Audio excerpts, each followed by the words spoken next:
பழத்தோட்ட ஊழியங்கள் கர்த்தரருளின ஊழியங்கள் திராட்சை பழத்தோட்ட ஊழியங்கள் கர்த்தரருளின ஊழியங்கள் அவரில் நிலைத்திருந்து கனி கொடுப்போம் கர்த்தர் வாய்க்க செய்வார் அவரில் நிலைத்திருந்து கனி கொடுப்போம் கர்த்தர் வாய்க்க செய்வார் துதி உமக்கே துதி உமக்கே துதி உமக்கே என்றுமே என்றும் துதி உமக்கே துதி உமக்கே துதி உமக்கே என்றுமே என்றும் துதி உமக்கே என்றுமே என்றும் துதி உமக்கே என்றுமே திராட்சை பழத்தோட்ட ஊழியங்கள் கர்த்தரருளின ஊழியங்கள்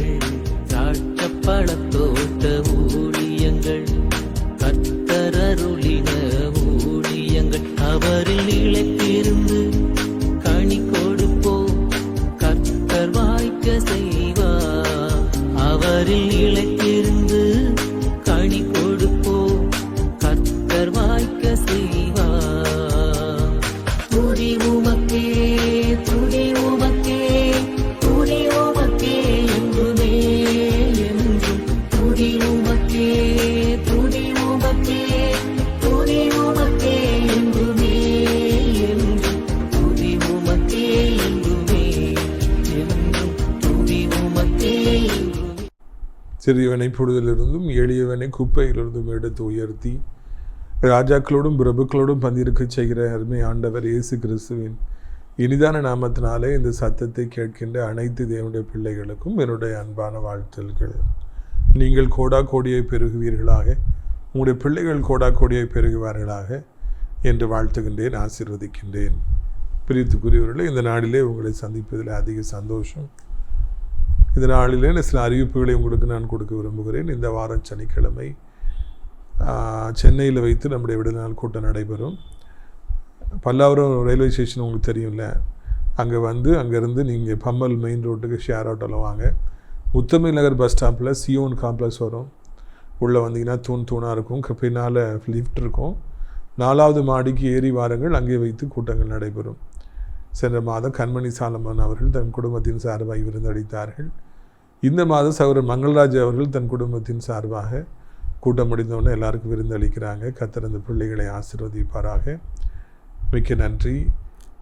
அது மாத்திரமல்ல, கூட்டத்தின் இறுதியிலே உங்களுக்காக நான் தனித்தனியாக ஜெபிப்பேன் என்கிற நல்ல செய்தியும் அளிக்க விரும்புகிறேன். பிரித்துக்குரியவர்களே, தொடர்ந்து நாம் அந்த கூட்டங்களில் பங்கு பெற்று இயேசப்பா தருகிற ஆசீர்வாதங்களை இலவசமாக நாம் பெற்றுச் செல்வோம். அடைக்கலான் குருவி முதியோர் இல்லம் என்பது நம்முடைய ஊழியத்தின் சார்பாக நடத்தப்பட்டு வருகிறது. இது ஒரு ஆவிக்குரிய முதியோர் இல்லம். தினந்தோறும் அங்கே இருக்கிற ஜனங்களுக்காக சிறப்பு ஜெபங்கள் ஏறெடுக்கப்பட்டு கொண்டே இருக்கின்றன. நல்ல நல்ல ஊழியக்காரங்களாக வந்து அவங்கள ஜெபத்தில் நடத்துகிறாங்க. அவங்களுக்கு தினந்தோறும் 3 வேளையும் மிக சிறப்பான உணவுகளை நாம் அளித்து வருகிறோம். எனவே நீங்கள் அதை பயன்படுத்தி கொள்ளும்படியாக வந்து சேரும்படியாக அழைக்கிறோம். நிறைய இடங்கள் உங்களுக்காக இருக்கிறது.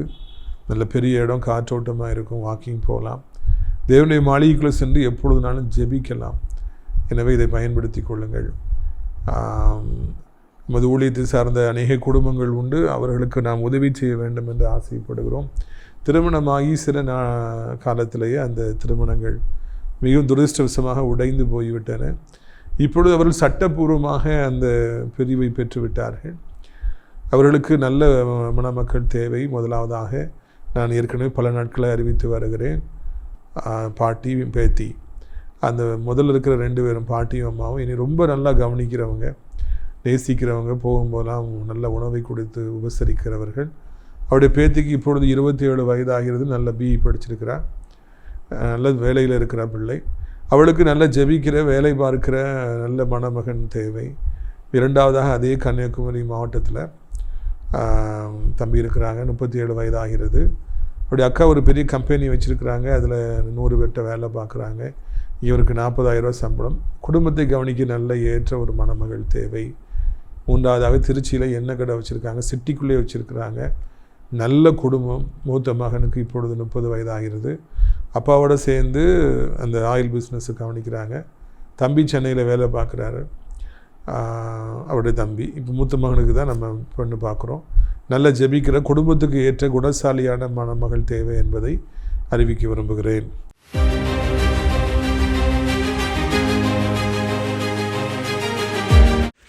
ஏத்துக்குரியவர்களே, எசேக்கியேல் 37:4 பின்பகுதி, உலர்ந்த எலும்புகளை கர்த்தருடைய வார்த்தையை கேளுங்கள்.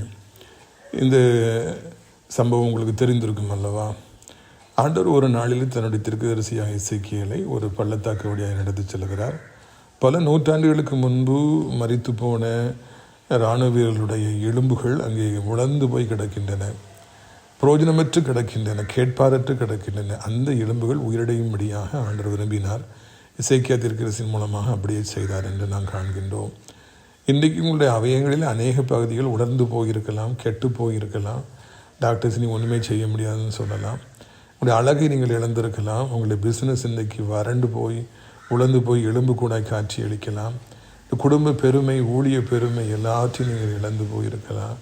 ஐயோ, நம்பிக்கையற்று போனேனே என்று கதறி கொண்டிருக்கலாம். பிரயோஜனமற்று போய்விட்டேனே என்று நினைக்கலாம். உங்கள் மீது அக்கறை கொண்ட ஆண்டவர் இயேசு உங்களை தேடி வருகிறார். அவரை நீங்கள் நோக்கி பார்க்கும் பொழுது அவர் உங்களை உயிரடைய செய்வார். இழந்து போன பழைய மாட்சிமை, மகிமை எல்லாவற்றையும் தந்து சந்தோஷப்படுத்துவார்.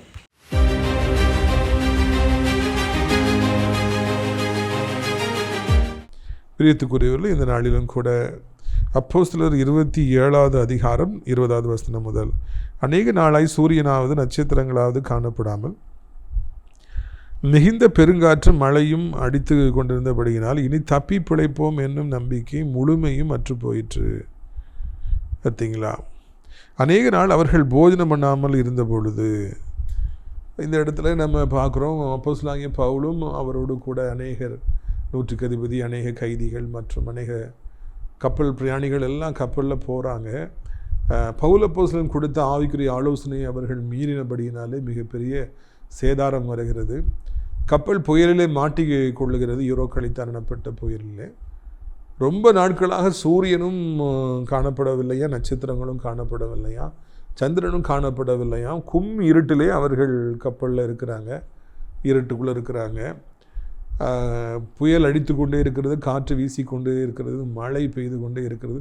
பல நாட்களாக இப்படியா இருக்கிறதுனால இனி தப்பி பிழைப்போம் என்கிற நம்பிக்கை எல்லாம் அற்று போயிற்று என்று உள்ளவர்கள் அங்கே இருக்கவங்களாம் நினச்சாங்க. இனி பிழைக்கவே முடியாது. கப்பல் யாத்திரை என்பது தவிர்க்க முடியாத ஒன்று. பவுல் அப்போஸ்தலனை ரோமாபுரிக்கு அழைத்து கொண்டு செல்ல வேண்டும் என்கிற காரணத்து நிமித்தமாய் அவரை கூப்பிட்டு போகிறாங்க. அவர் கூட எவ்வளோ பேர் பிரயாணம் பண்ணுறாங்க. போகிற பாதையில் இப்படிப்பட்ட ஒரு மிகப்பெரிய ஆபத்தை அங்கிருந்து எல்லாரும் சந்தித்தார்கள் என்று நாம் காண்கின்றோம். தெரிவித்துக்குரியவர்களே, இந்த நாளிலே இந்த முதல் பகுதியில் நாம் காண்கிற பொழுது பல நாட்களாக இப்படி ஒரு இக்கட்டு அவங்களுக்கு வந்துச்சு. இவங்களுக்கு தப்பி பிழைப்போங்கிற நம்பிக்கை போயிற்று. அந்த நேரத்தில் அதில் தான் பவுல் அப்போஸ்தலன் இருக்கார். அவருக்கும் அப்படிப்பட்ட ஒரு சூழ்நிலை வந்துச்சுங்கிறத இந்த இடத்துல காண்கிறோம். எத்தனையோ பேர் கப்பல் யாத்திரை போகிறாங்க, போயிட்டு அவங்க பத்திரமா போய் சேர்ந்துடுறாங்க.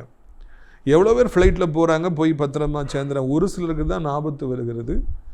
அந்த ஆபத்து ஏன் வருகிறது என்று சிந்தித்து பார்த்தால் கர்த்தருடைய ஊழியக்காரனுடைய வார்த்தையை கேட்காதனால வந்துச்சு.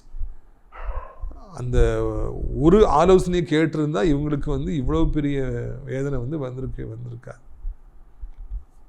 ஆண்டவர் சில நேரங்கள் நமக்கு தெளிவாக சொல்லுவார், இது வேண்டாம், இந்த முடிவு எடுக்காத, இப்படி போகாத, இது செய்யாத, இந்த வேலைக்கு போகாத, இல்லைன்னா இது தலையிடாத. ஆண்டவர் தெளிவாக சொல்லுவார், இந்த நபரை நீ பக்கத்தில் வைக்காத.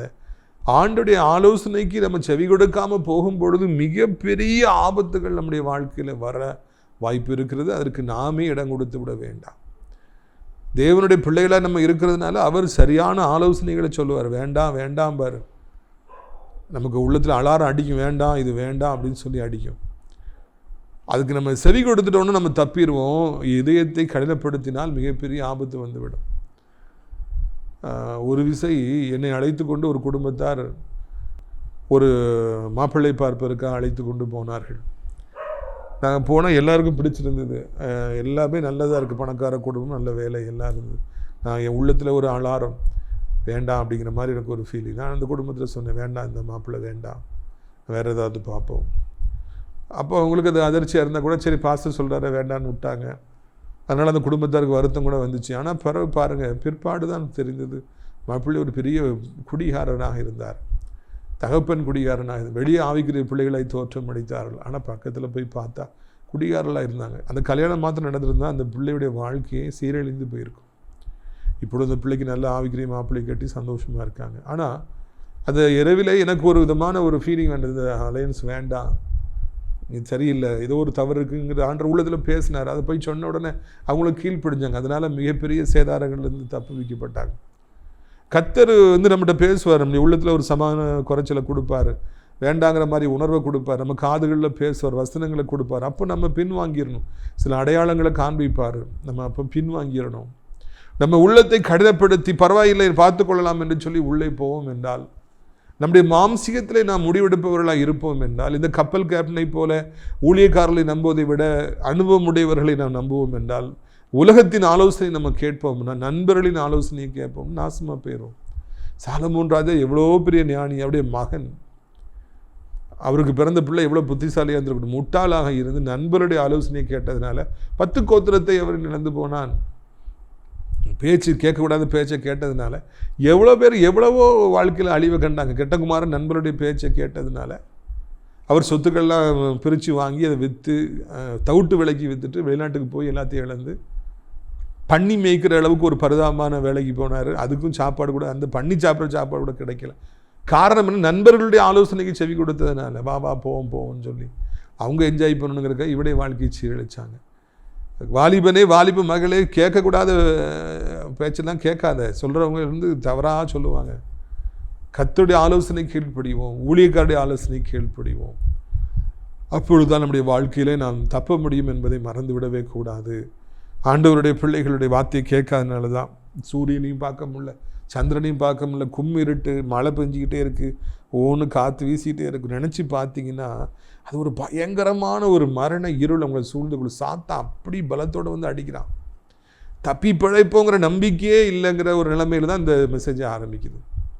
இன்றைக்கு இந்த வியாதி வந்து விட்டது, முற்றி விட்டது, முழுவதும் இருள் வந்து விட்டது, எல்லா அவயங்களும் கெட்டு போய்விட்டது, இனி தப்பி பிழைப்போங்கிற நம்பிக்கையே இல்லை என்கிற சூழ்நிலையில் இந்த செய்தி நீங்கள் கேட்டுக்கிட்டு இருக்கலாம்.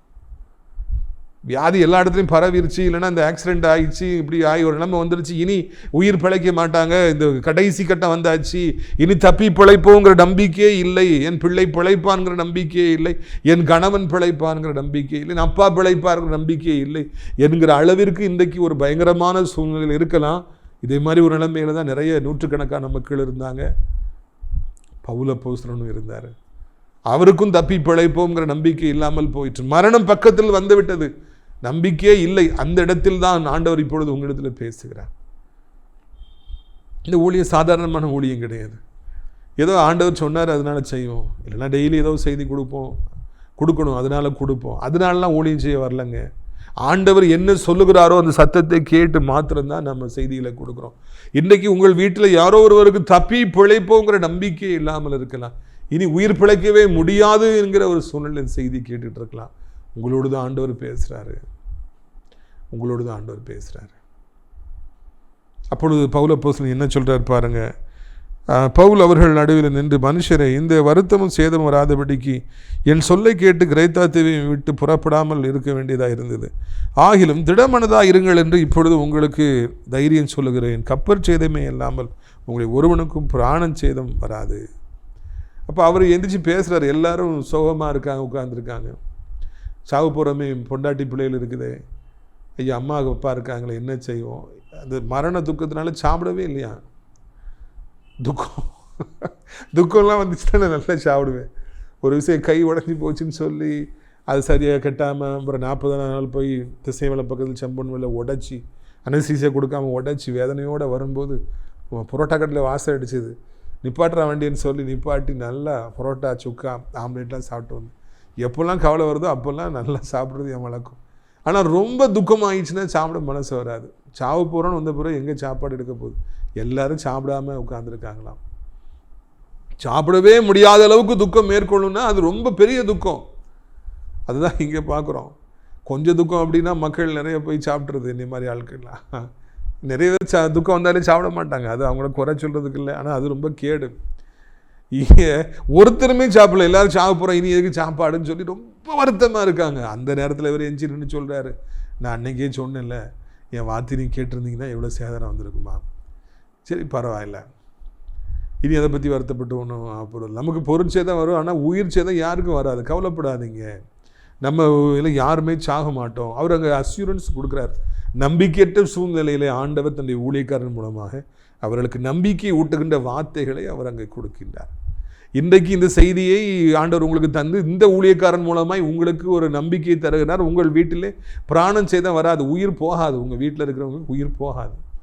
ஏன் வியாதி முத்தி போச்சா, இனி நம்பிக்கையே இல்லையே, வீட்டுக்கு கொண்டு போக சொல்லிட்டாங்களே, கவலைப்படாதீங்க, பிராணச்சேதம் வராது, உயிரை எடுக்க ஆண்டவர் விட மாட்டார். அதுதான் இந்த நாளிலே ஆண்டவர் உங்களோடு என்னோடு பேசுகிறார். பிராணச்சேதம் வராது, கர்த்தர் அனுமதி கொடுக்காம உயிர் போகாது. அவர் தான் ஜீவாதிபதியாக இருக்கிறார். ஒரு உயிர் போகணும்னா ஆண்டவர் பெர்மிஷன் கொடுக்கணும்.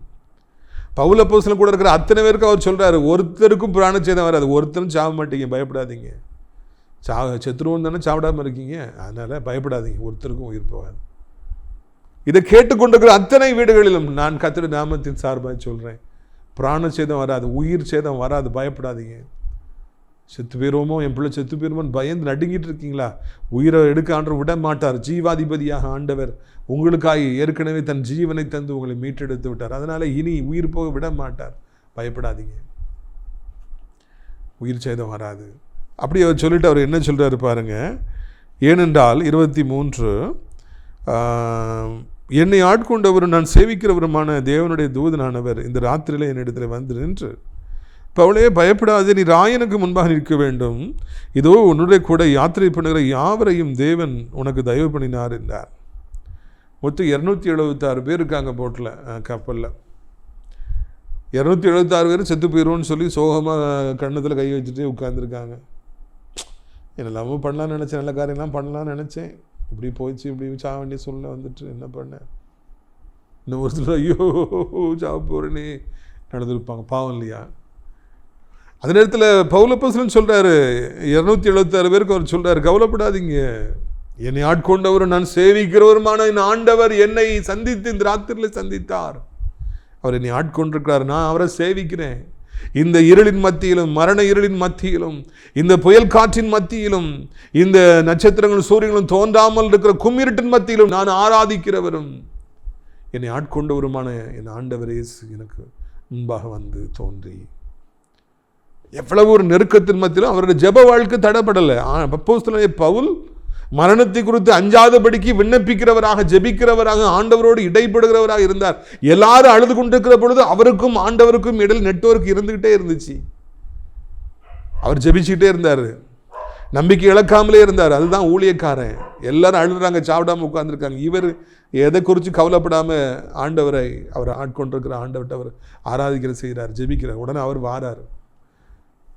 இந்த சம்பவத்தை மறக்கவே மறக்காதுங்க. எவ்வளவு இருள் இருந்தாலும், எவ்வளவு பண கஷ்டம் இருந்தாலும், எவ்வளவு மன கஷ்டம் இருந்தாலும், எவ்வளவு எதிர்காலம் ஒரு கேள்விக்குறியாக இருந்தாலும், மிகப்பெரிய பயங்கரங்கள் வாழ்க்கையில் சம்பவித்திருந்தாலும், சூழ்நிலையின் காரணமாக சிறைச்சாலையிலும் ஹாஸ்பிட்டலில் இருக்க வேண்டிய சூழ்நிலை வந்தாலும், நீங்கள் ஆண்டவரோடு பேசுகிறத விட்டுறாதீங்க. அவர் பேசணுன்னு ஆண்டவர் இறங்கி வரார்.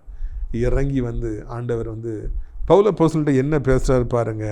பவுலே பயப்படாதே, நீ ராயனுக்கு முன்பாக நிற்க வேண்டும், இதை உன்னை கூட யாத்திரை பண்ணுகிற யாவரையும் தேவன் உனக்கு தயவு பண்ணினார் என்றான். ஆண்டவர் சொன்னார், பவுலே பயப்படாதே. ஏன் பயப்படுற? ஒருத்தருக்கும் உயிர் போகாது, பயப்படாதே. நீ எனக்கு ராயனுக்கு முன்னாலே போய் நிற்கணும், ரோமாபுரிக்கு நீ போகணும். அப்போ வந்து ரோமாபுரி என்பது மிகப்பெரிய ஒரு கிங்டம். ராயனுங்கிற ஒரு சீசருங்கிற ஒரு பெரிய ஆள். எங்கே போகணும்ப்பா, ஒன்றும் இல்லை, இதெல்லாம் சரியாயிரும், கவலைப்படாத. ஓன் நிமித்தமாக அந்த 276 உயிரை நான் காப்பாற்றுறேன், அவங்களும் பிழைச்சிக்குவாங்க அப்படின்னு சொல்லி ஆண்டவர் நல்ல செய்தியை அந்த இரவு நேரத்தில் தன்னுடைய தாசனாகிய பவுலிடத்தில் சொல்கிறார். பவுல் அந்த 277 வரையும் கூப்பிட்டு, கேளு, ஒருத்தரும் சாக மாட்டீங்க, என் ஆண்டவர் சொல்லிட்டாரு, ஒருத்தருக்கு ஒரு ஆபத்தும் வராது, என்னை அவர் ரோமாபுரிக்கு அனுப்புவேன் என்று சொல்லிவிட்டார். இங்கே செத்துட்டோன்னா எப்படி போக முடியும்?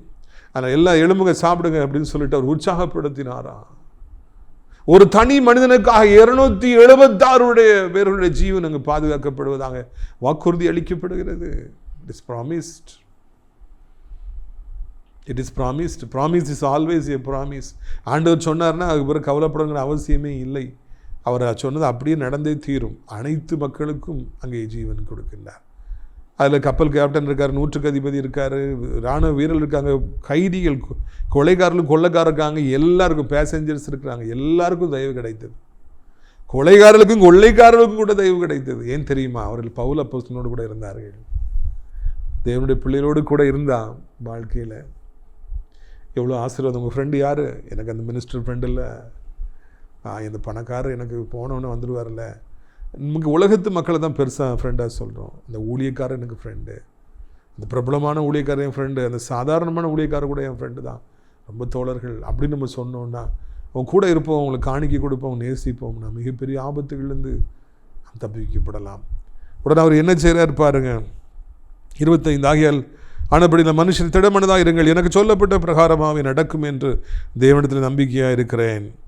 பார்த்தீங்களா? அப்படி சொல்லிவிட்டு அவர் அங்கே 35 இப்படி சொல்லி அப்பத்தை எடுத்து எல்லாருக்கும் முன்பாகவும் தேவனை சோத்தரித்து அதை பிட்டு புசிக்க தொடங்கினான். அப்பொழுது எல்லோரும் திடமனப்பட்டு புசித்தார்கள்.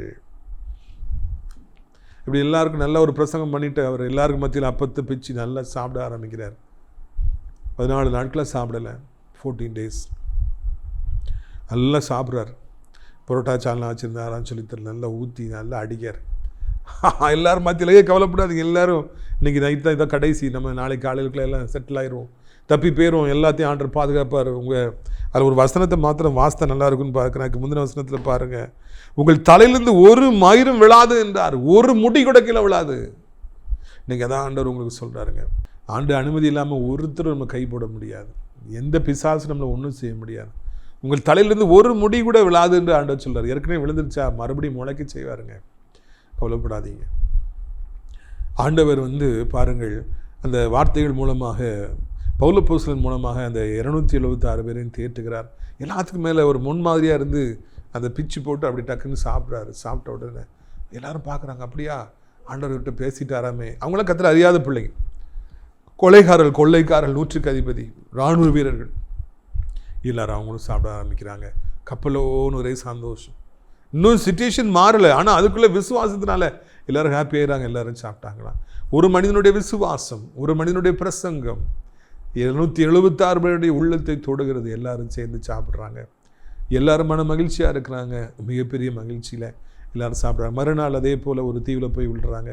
எல்லோருடைய உயிரும் பாதுகாக்கப்பட்டது என்று சொல்லி காண்கிறோம். ஒருவர் கூட சாகவில்லை. பவுல் அப்போஸ்தலன் மூலமாக அத்தனை பேர்களும் பாதுகாக்கப்பட்டார்கள். பிரியத்துக்குரியவர்களே, உங்கள் வீட்டிலிரும் இந்த வியாதியிலிருந்து நீங்கள் வெளியே வந்துடுவீங்க, ஹாஸ்பிட்டலேருந்து வெளியே வந்துடுவீங்க, பெட்லேருந்து வெளியே வந்துடுவீங்க, கடன்லேருந்து வெளியே வந்துடுவீங்க, இஎம்ஐலேருந்து வெளியே வந்துடுவீங்க, நெருக்கிற பொல்லாத மனிதர்கள் பிசாசின் பிடியிலிருந்து வெளியே வந்துடுவீங்க. இதன் பிறகு உங்களுக்கு ஒரு இன்பமான வாழ்க்கை இருக்கிறது. அதைத்தான் உங்களுக்கு நான் சொல்ல முடியாது விரும்புகிறேன். கர்த்தருடைய அனுமதி இல்லாமல் ஒன்றும் நம்ம வாழ்க்கையில் நடக்காது, ஒரு முடி கூட கீழே விழாது. அதனால் பிரியத்துக்குரிய சந்தோஷமாக இருக்க பழகுங்கள், மகிழ்ச்சியாக இருக்க பழகுங்கள். இந்த செய்தி அநேகருடைய வாழ்க்கையை மாற்றி அமைக்கட்டும், அநேக குடும்பங்களில் காணப்பட மரண இருளை நீக்கட்டும். உங்களை வெளியே ஆண்டவர் கொண்டு வருவாராக. உங்களுக்கு மால்தா தீவுகளை கர்த்தர் காண்பிப்பாராக. சந்தோஷமான காலங்களை கர்த்தர் உங்களுக்கு உண்டு பண்ணி கொடுப்பாராக என்று நான் வாழ்த்துகிறேன்.